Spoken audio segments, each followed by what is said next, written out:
Hello friends. Study with GS Baba में आपका स्वागत है। और आज से हम जीएस के इम्पोर्टेंट सेगमेंटों को कवर करने की शुरुआत करेंगे। और इसी शुरुआती कड़ी में हमारा जो पहला सेगमेंट रहेगा वो क्या रहेगा? इंडियन कॉन्स्टिट्यूशन एंड पॉलिटी, यानी भारतीय भारतीय संविधान एवं राज्य व्यवस्था। ठीक है, तो ये टॉपिक इतना इम्पोर्टेंट क्यों है? तो ये टॉपिक दो मायनों में इम्पोर्टेंस रखता है। एक तो एग्जाम के पॉइंट ऑफ व्यू से, और दूसरा जो है इससे हमारे हम में सोशल अवेयरनेस काफ़ी हद तक बढ़ता है। ठीक है, सोसाइटी के प्रति या अपने जो शासन व्यवस्था के प्रति जो हमारा अवेयरनेस है, सोशल एंड पॉलिटिकल अवेयरनेस काफ़ी हद तक बढ़ता है। ठीक है, तो आज के इस पहले क्लास में मैं बता दूं कि आज से जो क्लास शुरू हो रहा है उसकी तीन जो क्लासेस होगी, फर्स्ट सेकंड और थर्ड क्लासेस जो होगी वो एकदम बेसिक्स होगी। और इस बेसिक्स क्लास में हम क्या करेंगे कि महत्वपूर्ण जो टॉपिक्स हैं, जो बेसिक्स महत्वपूर्ण टॉपिक्स हैं उनको क्लियर कर लेंगे, जिससे आने वाले क्लासों में हमें किसी तरह की दिक्कत ना हो। और साथ ही साथ ये सब्जेक्ट के कोर को समझने के लिए काफ़ी इम्पोर्टेंस रहेगा। तो कृपया मेरी रिक्वेस्ट है कि ये तीन क्लासों को आप मिस ना करें। ठीक है, तो आज का जो टॉपिक्स हैं वो टोटल 5 टॉपिक्स हैं। इसमें हम कॉन्स्टिट्यूशन के बारे में पढ़ेंगे, यानी संविधान होता क्या है, किसे संविधान कहते हैं।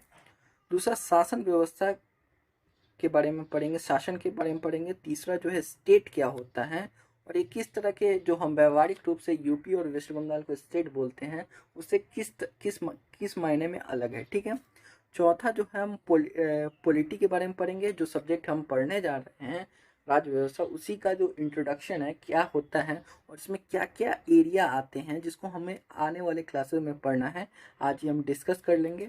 और पांचवा जो है हम संस्थाओं के विषय में पढ़ेंगे, यानी इंस्टीट्यूशन।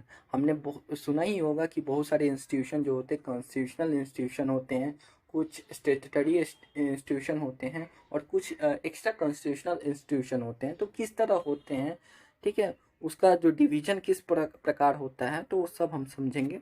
ठीक है, तो हम शुरू करते हैं आज की क्लास को।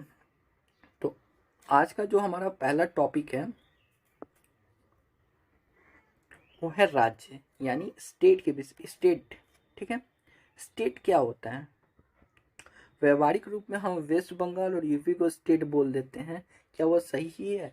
तो पॉलिटिकल साइंस के कॉन्सेप्ट में स्टेट के चार क्राइटेरिया होती है, और उसको जो भी भूभाग फुलफिल कर लेगा वो स्टेट हो जाएगा। ठीक है, तो सबसे पहले हम देख लेते हैं चार क्राइटेरिया। इसको आप हमेशा याद रखिए, इंटरव्यू के लिए मोस्ट इंपॉर्टेंट है। ठीक है, कभी भी पूछा जा सकता है। ठीक है, तो जो स्टेट होती है उसके क्या चार भाग होते हैं। ठीक है, चार मूलभूत आधार होते हैं, या चार उसकी क्राइटेरिया होते हैं। तो क्या क्या होती है? तो पहला जो है जनसंख्या, यानी पॉपुलेशन होता है, यानी आबादी होनी चाहिए। दूसरा है क्षेत्रफल, यानी उसका अपना भूभाग होना चाहिए। ठीक है, लैंड अपना होना चाहिए। तीसरा जो है संप्रभुता। हम समझते हैं संप्रभुता क्या होती है भाई, ये तो नया टॉपिक आ गया संप्रभुता। तो संप्रभुता अगर कोई डेफिनेशन लिखना चाहे तो पहले डेफिनेशन लिख सकता है, उसके बाद मैं समझा सकता हूँ। तो जो संप्रभुता का डेफिनेशन है, लिखिए, संप्रभुता से तात्पर्य एक ऐसे देश से है जो अपने आंतरिक और ब्राह्म्य मामले में स्वतंत्र निर्णय लेने की शक्ति रखता है। यानी आंतरिक यानी इंटरनल, और ब्राह्म्य यानी एक्सटर्नल। ठीक है, बाह्य मामले में निर्णय लेने की स्वतंत्रता रखता है, यानी इंटरनल निर्णय और एक्सटर्नल निर्णय वो स्वतंत्रता पूर्वक कर सकता है बिना किसी दबाव के। ठीक है, अब देखिए इंटरनल मामले में क्या क्या आ जाता है। तो देखो इंटरनल जो मामले होते हैं उनमें क्या क्या आ जाते हैं, तो उनमें देखो सोसाइटी से जुड़ा हुआ, दूसरा इकोनॉमिक्स से जुड़ा हुआ, तीसरा क्या है पॉलिटिक्स से जुड़ा हुआ। ये सब निर्णय अगर कोई देश स्वतंत्रता पूर्वक लेता है तो वो क्या है, इंटरनल रूप से संप्रभु है, आंतरिक रूप से संप्रभु है। एक्सटर्नल की बात की जाए तो एक्सटर्नल का मतलब क्या होता है? एक्सटर्नल रूप से संप्रभु या एक्सटर्नल रूप से हम बोल सकते हैं निर्णय की स्वतंत्रता से क्या तात्पर्य है, तो उसकी जो विदेश नीति का निर्धारण वो स्वयं करेगा, और विदेश नीति में होने वाले परिवर्तन जो है उसके लाभ के अनुसार होंगे, ठीक है, उसके अनुसार ही परिवर्तन किए जा सकेंगे बिना किसी दबाव के, यानी दबाव उसमें नहीं होना चाहिए, स्वतंत्रता पूर्वक निर्णय ले सकती है अपनी विदेश नीति से। तो ऐसे तो ये दोनों अगर इंटरनल और एक्सटर्नल दोनों अगर किसी के गुण हैं तो वो क्या होगा, संप्रभु हो जाएगा, ठीक है। सरकार से तात्पर्य क्या है, सरकार से तात्पर्य जो होता है कि उसके पास अपनी एक शासन व्यवस्था होनी चाहिए, यानी शासन प्रणाली होनी चाहिए उसके पास। ये तो आसान है। तो चार अगर जिसमें आ जाएंगे, चारों गुण होने चाहिए, यानी एक क्राइटेरिया से नहीं होगा, ये चार क्राइटेरिया एक साथ किसी क्षेत्र में उपस्थित है या किसी देश में उपस्थित है, उसको हम स्टेट के रूप में हम देख सकते हैं, ठीक है। तो हम एक कंपेयर देख लेते हैं, भारत और उत्तर प्रदेश में क्या ये चारों क्राइटेरिया को सेटिस्फाई कर रहा है दोनों। तो देखिए फर्स्ट सेकंड थर्ड फोर्थ, इसमें भी फर्स्ट सेकंड थर्ड फोर्थ, क्या दोनों के पास जनसंख्या है, तो हाँ जी दोनों के पास जनसंख्या है, एक की 150 के आसपास है और एक 20 के आसपास है। दूसरा क्षेत्रफल है, हाँ दोनों क्षेत्रफल है। तीसरा क्या है, इसके पास संप्रभुता है। तो भारत की अगर बात करें तो भारत सरकार अपने सामाजिक आर्थिक और राजनीतिक निर्णय स्वयं ले सकता है, यानी इंटरनल हो गया इसके पास संप्रभु। और एक्सटर्नल की बात करें तो एक्सटर्नल यानी अपने विदेश नीति का निर्धारण करता है, ठीक है। तो इंडिया के मामले में तो है भाई। और यूपी के बारे में बात करें तो है, ये तो एक्सटर्नल में ही फेल हो जा रहा है, यानी क्या विदेश नीति, यूपी अपनी विदेश नीति तय करता है क्या, नहीं, वो भारत सरकार ही तय करता है। तो उसके पास एक्सटर्नल रूप से ये संप्रभु नहीं है, यानी ये संप्रभुता इसके पास नहीं है, अपनी संप्रभुता नहीं है। चौथा क्या, सरकार है, तो हाँ दो स्तरीय सरकार केंद्र में और प्रांत में है, तो दोनों सरकार है, ठीक है।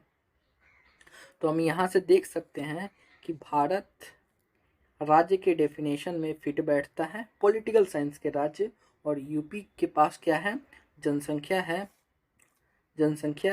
क्षेत्रफल है, संप्रभुता नहीं है और सरकार है। तो ये राज्य के डेफिनेशन में फिट नहीं बैठता है, ठीक है। तो यहाँ से राज्य का कॉन्सेप्ट एकदम क्लियर हो जाना चाहिए, ठीक है। आगे हम देखते हैं संविधान के विषय में, ठीक है। संविधान क्या होता है, तो हम जानते हैं एक 26 जनवरी 1950 से हमारा संविधान लागू हो गया था। वो देखने में कुछ इस प्रकार है, लेकिन उसके बेसिक एलिमेंट क्या है और किस चीज़ को हम संविधान बोल सकते हैं, ठीक है।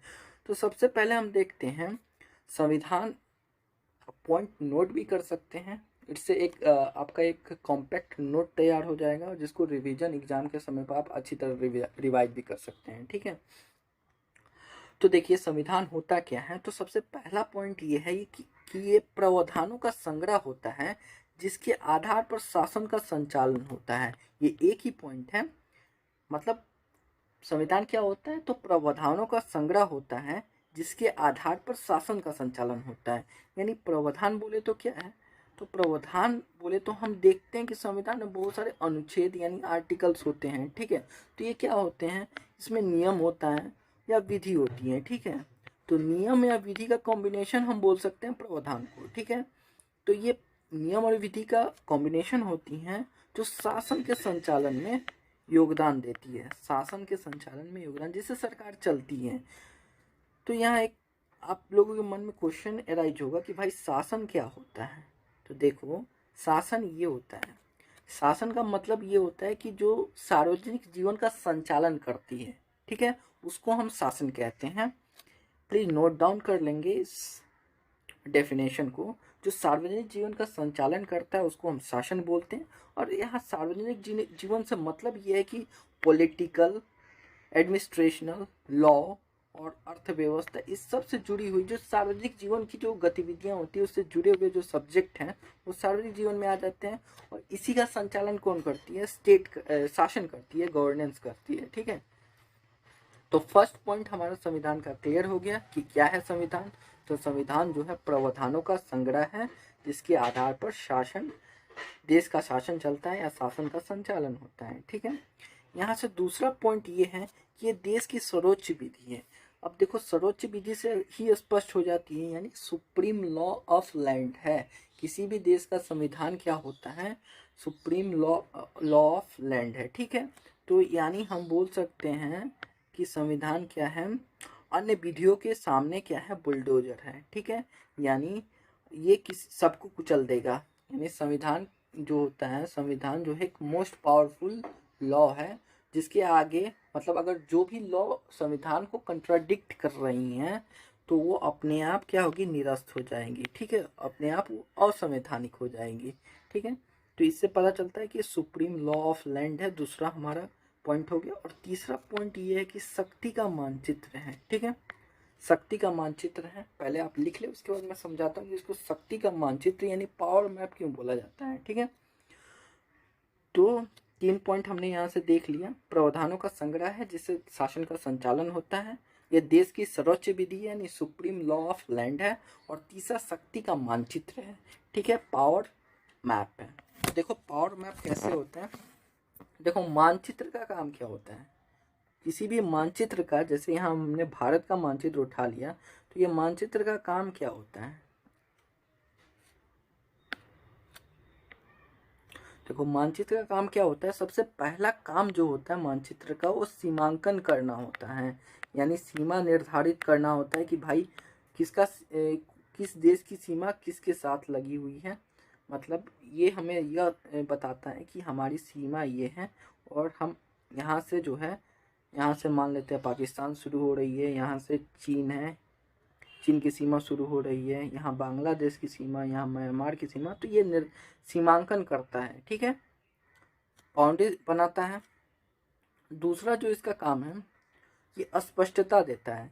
देखो एक तो हमको पता चल गया है सीमांकन, और दूसरा अस्पष्टता। अस्पष्टता यानी इससे ये पता चलता है कि भाई हमारा जो भूभाग है, भारत का भूभाग है, हमको ये स्पष्ट हो जाता है कि ये देखो यहाँ तक है, दक्षिण में यहाँ तक है, उत्तर में यहाँ तक है, पश्चिम में यहाँ तक है, पूर्व में यहाँ तक है। ठीक है, तो इससे क्लियरिटी आ जाती है कि ये हमारा भाग है। ठीक है, ये पूरा जो है हमारा भाग है। दूसरा स्पष्टता। तीसरा अधिकार क्षेत्र का निर्धारण होता है। ठीक है, कि ये हमारे अधिकार क्षेत्र में आ जाता है, ये पाकिस्तान के अधिकार क्षेत्र में आ जाता है, ये चाइना के अधिकार क्षेत्र में आ जाता है। ठीक है, तो इससे अधिकार क्षेत्र का भी निर्धारण होता है। ठीक है, तो हमने समझ लिया मैप का काम क्या होता है। इसको पावर मैप क्यों बोलते हैं, इंडिया के कॉन्टेक्स्ट में, इंडियन कॉन्स्टिट्यूशन के कॉन्टेक्स्ट में इसको पावर मैप क्यों बोला जाता है, तो ये क्या करती है, सीमांकन करती है, शक्ति का सीमांकन करती है। देखो हम आगे पढ़ेंगे अगले क्लास में कि सरकार जो होती है उसको 3 भागों में डिवाइड किया जाता है, एक विधायिका यानी विधायिका, दूसरा जो है कार्यपालिका, और तीसरा न्यायपालिका। तो ये सरकार के अंग हैं, तो इनके शक्तियों का क्या करती है, सीमांकन करती है। विधायिका को बताती है कि भाई तुम्हारा काम विधि बनाना है, कार्यपालिका को बताती है कि तुम्हारा काम क्या है, विधि का क्रियान्वयन करना है, नीति का निर्माण करना है, और न्यायपालिका को बताती है विधि के क्रियान्वयन में जो भी समस्या, विधि के लागू होने में जो भी समस्याएं आ रही हैं उसको क्या करना, उस समस्याओं को या उस विवादों को समाधान करना है। ठीक है, तो ये सेपरेशन ऑफ पावर के कॉन्सेप्ट को लागू करती हैं, यानी यहाँ शक्ति का सीमांकन हो रहा है। दूसरा स्पष्टता लाती है। स्पष्टता किस में लाती हैं, तो इससे संविधान अगर नहीं होती तो हमारे जितने भी इंस्टीट्यूशन हैं उनकी शक्तियाँ, जितने भी इंस्टीट्यूशन हैं उनकी शक्तियों में कोई क्लियरिटी नहीं रहती कि ये किसका काम है। ठीक है, अगर चुनाव आयोग मान लेते हैं एक संस्था है इलेक्शन कमीशन, ठीक है, अगर इलेक्शन कमीशन के विषय में संविधान में नहीं बताया जाता तो क्या क्या काम करेगी और कहाँ तक इसकी सीमाएं हैं। ठीक है, ये अगर नहीं बताया जाता तो हमें क्लियरिटी नहीं रहती कि इलेक्शन कमीशन कौन कौन सा इलेक्शन करवाएगा और कौन कौन सा इलेक्शन नहीं करवा सकता है। ठीक है, और तीसरा अधिकार क्षेत्र, ये हर इंस्टीट्यूशन को या सरकार के पार्ट को ये क्या करती है, उसके अधिकार क्षेत्र के विषय में बताती है, और साथ ही साथ ये केंद्र और राज्यों को भी अपने अधिकार क्षेत्र का बोध कराती हैं। ठीक है, तो इससे हमें पता चल गया कि ये मैप, शक्ति का मानचित्र यानी पावर मैप, इसको क्यों कहा जाता है। ठीक है, तो इससे हमारे 3 पॉइंट क्लियर हो गए। मेंस के एग्जाम में भी हम इसी पॉइंट को लेकर 3 पैराग्राफ कम से कम लिख सकते हैं और इसको अच्छे से एक्सप्लेन कर सकते हैं, तो ये पॉइंट आपके मेंस के लिए भी इम्पोर्टेंट हो जाएगा। ठीक है, तो आगे हम देखते हैं राज्य व्यवस्था यानी पॉलिटी के विषय में कि पॉलिटी क्या होता है। ठीक है, तो हमने संविधान के विषय में पढ़ लिया था। देखो पॉलिटी क्या होता है, पॉलिटी का फर्स्ट पॉइंट देखते हैं, यह संविधान का व्यवहारिक रूप है। देखो संविधान क्या है, संविधान एक आदर्श स्वरूप दे दिया कि ऐसा होना चाहिए, ठीक है। और इसको जब जमीनी स्तर पर लागू किया जाता है तो उसको हम क्या बोलते हैं, राज्य व्यवस्था बोलते हैं, यानी उसका व्यवहारिक रूप होता है। संविधान का व्यवहारिक रूप क्या होता है, राज्य व्यवस्था होता है, या उसके अनुप्रयोग यानी अप्लीकेशन जो होता है। कॉन्स्टिट्यूशन आदर्श स्वरूप है और उसका जो अप्लीकेशन हम करते हैं उसको हम क्या बोलते हैं, राज्य व्यवस्था या पॉलिटी बोलते हैं, ठीक है। तीसरा पॉइंट हम देखते हैं, इस डेफिनेशन को आप लोग लिख सकते हैं कि संविधान लागू करने के क्रम में जो भी विषय या मुद्दे सामने आते हैं उन्हें समग्र रूप से राज्य व्यवस्था कहा जाता है, ठीक है। देखो संविधान बन गया और उसको लागू किया जा रहा है और उस लागू करने के क्रम में बहुत सारे मुद्दे आते हैं, ठीक है। कोई मुद्दे और बहुत सारे विवाद आते हैं, तो इन्हीं मुद्दे और विवादों को हम समग्र रूप से राज्य व्यवस्था कहते हैं। तो आप लोगों के मन में क्वेश्चन एराइज हो रहा होगा, भाई ये विवाद और मुद्दे क्या हैं, हमें भी बताओ। तो हम जो मुद्दे आते हैं, मुद्दे और क्या आते हैं, विवाद आते हैं, उसको हम राज्य व्यवस्था कहते हैं। और इसी मुद्दों और विवादों को मैंने 3 क्रम में डिवाइड कर दिया है, यानी राज्य व्यवस्था को मूलतः 3 पार्ट में मैंने डिवाइड कर दिया है। ये सैद्धांतिक डिवीजन नहीं है, ये पढ़ने के सहूलियत के हिसाब से 3 पार्ट में डिवाइड किया गया है। जो पहला पार्ट है, पहला विषय है जो हम पॉलिटी के अंतर्गत पढ़ेंगे, वो संसद के कानून की बात करेंगे। जो भी कानून संसद बनाएगी, जो भी इम्पोर्टेंट कानून, उसके विषय में हम पढ़ेंगे। जैसे मान लेते हैं देखो एक जीवंत एग्जांपल दे रहा हूँ कि आर्टिकल 17 यह संविधान का भाग है और ये क्या करता है, ये बोलता है कि अस्पृश्यता का अंत होगा, ठीक है। अब से अस्पृश्यता को समाप्त कर दिया जाएगा। तो इसी को लागू करने के क्रम में सरकार ने एक एक्ट बनाया, SC/ST एक्ट 1989, ठीक है। ये एक्ट बनाया और तो ये क्या हो गया, ये तो हो गया संविधान का भाग और ये हो गया पॉलिटी का भाग। यानी संसद का कानून जो भी बनेगा वो हमारे किस में आ जाएगा, पॉलिटी के सेगमेंट में आ जाएगा। और उसका आधार क्या होगा, तो उसका जो आधार होगा वो संविधान होगा, ठीक है। दूसरा है सुप्रीम कोर्ट के निर्णय। देखो सुप्रीम कोर्ट के निर्णय इसलिए महत्वपूर्ण होते हैं क्योंकि सुप्रीम कोर्ट क्या है, हमारे कॉन्स्टिट्यूशन का संरक्षक बोला जाता है, ठीक है। हमारे कॉन्स्टिट्यूशन का या संविधान का संरक्षक इसको बोला जाता है।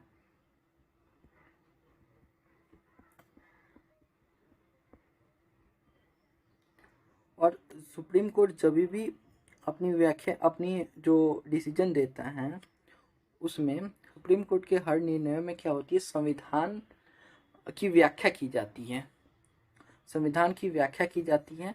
जैसे हम एक एग्जाम्पल दें तो इंडियन एक्सप्रेस न्यूज़पेपर के 1986 में पहली बार सुप्रीम कोर्ट ने क्या बोला था कि फ्रीडम ऑफ प्रेस जो है, फ्रीडम ऑफ एक्सप्रेशन का ही पार्ट है, यानी अभिव्यक्ति की आज़ादी का ही एक भाग है फ्रीडम ऑफ प्रेस, यानी प्रेस की स्वतंत्रता जो है विचार और अभिव्यक्ति की स्वतंत्रता का ही भाग है, ठीक है। दूसरा एक केस आया था गुलाम नबी आज़ाद केस, जिसमें सुप्रीम कोर्ट ने बताया था कि इंटरनेट भी फंडामेंटल राइट्स है, क्योंकि सुप्रीम कोर्ट क्या करता है कि संविधान की एकमात्र जो व्याख्या करता है वो सुप्रीम कोर्ट ही करता है, ठीक है। तो कॉन्स्टिट्यूशन की व्याख्या करने के क्रम में वो बहुत सारी नई नई व्याख्याएं करता है जिसे हम पॉलिटी के अंतर्गत पढ़ते हैं, ठीक है। तीसरा जो है संविधानेतर संस्थाएं, यानी एक्स्ट्रा कॉन्स्टिट्यूशनल जो इंस्टीट्यूशन होते हैं उनके विषय में भी वे भी क्या होते हैं, वो भी पॉलिटी के अंतर्गत आ जाते हैं। कैसे आते हैं उनको मैं आगे क्लासेस में बताऊंगा, इसको कैसे इस भागों में रखा जाता है। तो यहाँ से हमने समझा कि राज्य व्यवस्था के अंतर्गत 3 विषय आते हैं, संसद के कानून आ जाते हैं, न्यायालय का निर्णय आ जाता है, सुप्रीम कोर्ट का सुप्रीम कोर्ट का जो निर्णय आता है वो आ जाता है, और तीसरा संविधानेतर संस्थाएं होती हैं। अब देखो मुख्य रूप से बहुत लोगों को पता नहीं कि संस्थाएं कितने प्रकार की होती हैं और इनका डिवीजन किस किस तरह किया जाता है, तो उसको भी देख लेते हैं एक बार।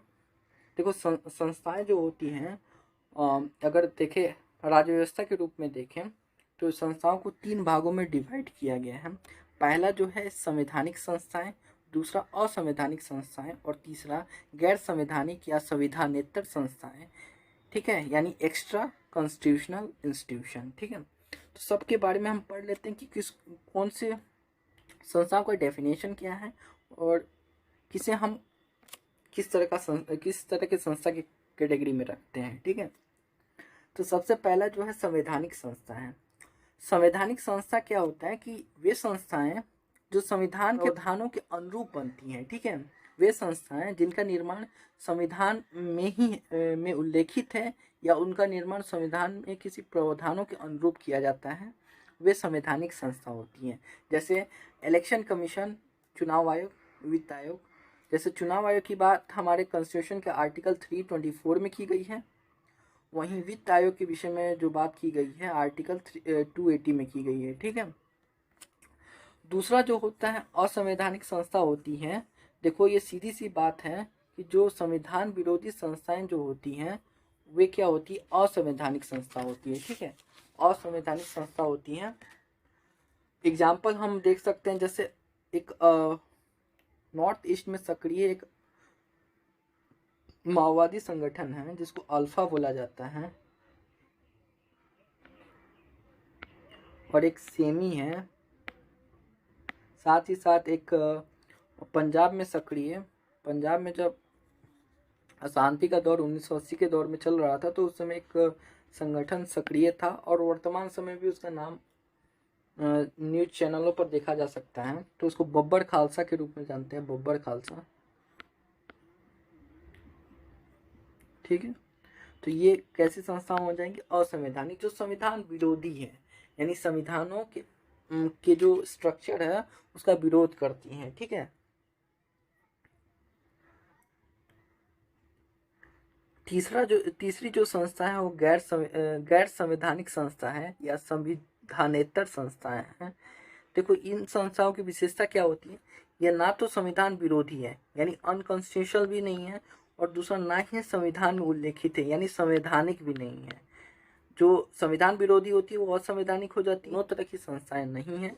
ये क्या करती है, संविधान के आदर्शों को लागू करती है, यानी संविधान का जो कोर है, यानी संविधान के जो कुछ आदर्श हैं उसको लागू करने में सहायक होती हैं। ठीक है, ये संस्थाएं जैसे नीति आयोग हो गया, दूसरा राष्ट्रीय महिला आयोग हो गया, मानवाधिकार आयोग हो गया। तो बहुत सारी संस्थाएं जो हैं वो ना तो संविधान में उल्लेखित है और ना ही संविधान का विरोध करती हैं। ये संस्थाएं संविधान के आदर्शों को लागू करती हैं।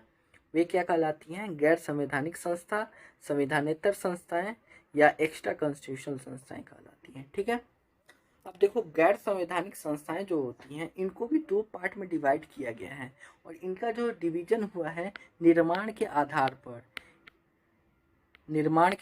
हुआ है।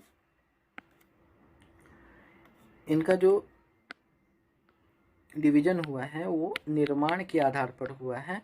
ठीक है, तो देखो इनका गैर संवैधानिक संस्थाओं को हम दो कैटेगरी में डिवाइड कर सकते हैं। एक जो होता है संविधिक संस्थाएं होती है, स्टेट्यूटरी इंस्टीट्यूशन जिसको बोला जाता है, और दूसरा कार्यकारी संस्था होती है यानी एग्जीक्यूटिव संस्थाएं जिसको बोलते हैं।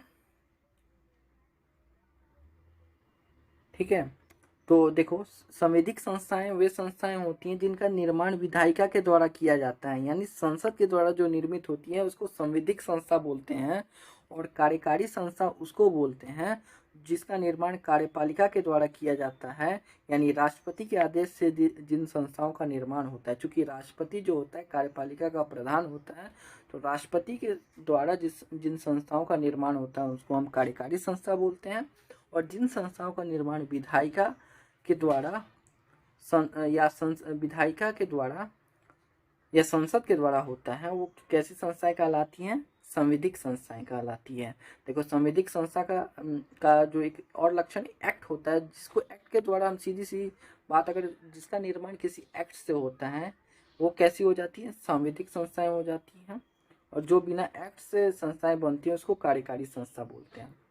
एग्जाम्पल देख लेते हैं, जैसे मानवाधिकार आयोग और राष्ट्रीय महिला आयोग, ये कैसी हैं संस्थाएं हैं, संविधिक संस्थाएं जिनका निर्माण एक्ट से होता है। ठीक है, दूसरा वहीं कार्यकारी संस्थाओं में हम नीति आयोग को देख सकते हैं, विधि आयोग को देख सकते हैं, तो इसका निर्माण किसके द्वारा किया गया है? कार्यपालिका के द्वारा किया गया है। ठीक है, इसी कारण वो कैसी संस्थाएं कहलाती हैं? कार्यकारी संस्थाएं कहलाती हैं। ठीक है, एक बार जितने भी टॉपिक्स पढ़े हैं उसका समराइज कर लिया जाए फास्टली। तो हमने संस्थाओं के विषय में पढ़ा था, 3 तरह की संस्थाएं होती हैं, असंवैधानिक, असंवैधानिक और गैर संवैधानिक, और इसके विषय में बताया था। ठीक है, साथ ही साथ हमने गैर संवैधानिक में पढ़ लिया था कि संवैधानिक संस्था और कार्यकारी संस्थाओं के विषय में, कि निर्माण के आधार पर विधायिका निर्माण करेगी, संवैधानिक हो जाएगा, और कार्यपालिका के द्वारा जो निर्मित होगी वो कैसी कार्यकारी संस्थाएं कहलाती है। ठीक है, साथ ही हमने राज्य व्यवस्था के बारे में पढ़ा था कि राज्य व्यवस्था क्या है? संविधान का व्यवहारिक रूप है, यानी संविधान निर्माण करते समय जो भी विषय और मुद्दे आते हैं उनको हम राज्य व्यवस्था के अंतर्गत रखते हैं। साथ ही हमने पढ़ा था कि ये मुद्दे क्या क्या होते हैं, तो उनको 3 आधारों पर डिवाइड किया गया था: संसद का कानून, न्यायालय का निर्णय और संविधानेतर संस्थाएं। ठीक है, साथ ही हमने पढ़ा था कि संविधान क्या है। तो संविधान क्या है? प्रावधानों का संग्रह है जिसके आधार पर शासन का संचालन होता है। ये देश का जो है सर्वोच्च विधि है, सुप्रीम लॉ ऑफ लैंड है। और तीसरा पावर मैप है। पावर मैप के विषय में हमने बताया था कि मैप का काम क्या है? सीमांकन करना, स्पष्टता और अधिकार क्षेत्र निर्धारण करना। ठीक है, और यही काम शक्ति के संबंध में कौन करता है? हमारा कॉन्स्टिट्यूशन करता है। ठीक है, शासन के विषय में हमने पढ़ा था जिससे सार्वजनिक जीवन का संचालन होता है। और सबसे पहला जो हमारा टॉपिक था वो राज्य के विषय में था, राज्य की क्या क्या अहर्ताएं होती हैं। ठीक है, सो गाइज, आज का हमारा क्लास यहीं समाप्त होता है। अगले क्लास में हम संविधान के निर्वचन के विषय में पढ़ेंगे कि संविधान के निर्वचन के अंतर्गत जो भाग होता है, अध्याय होता है, अनुच्छेद यानी आर्टिकल होता है, क्लॉज होता है, सब क्लॉज होता है, तो उसका प्रयोग किस किस जगह किया जाता है और क्यों किया जाता है, थोड़ी बहुत टेक्निकलिटी में इसको समझने की कोशिश करेंगे। साथ ही साथ हम समझेंगे कि संविधानवाद क्या होता है। ठीक है, संविधानवाद क्या होता है और उसके उदाहरण देखेंगे। साथ ही साथ संविधान के वर्णन यानी अपने उपयोग के आधार पर हम संविधान को कितने प्रकार से डिवाइड करते हैं, अपनी किस तरह सरल विधि से हम पढ़ पाएँ। साथ ही साथ हम सरकार के विषय में जानेंगे और सरकार के अंगों के विषय में विस्तार पूर्वक जानेंगे। उसके बाद सरकार के गठन संबंधी तथ्यों को देखेंगे। ठीक है, तो आप लोगों से रिक्वेस्ट है कि ये हमारा एक नया चैनल है और आप लोग जिन्होंने इसे सब्सक्राइब नहीं किया है कृपया सब्सक्राइब करें, लाइक करें और शेयर करें, क्योंकि आपका सपोर्ट ही हमें मोटिवेट करेगा कि हम अच्छे कंटेंट आपके लिए लाएं और नए वीडियो बनाएं। धन्यवाद।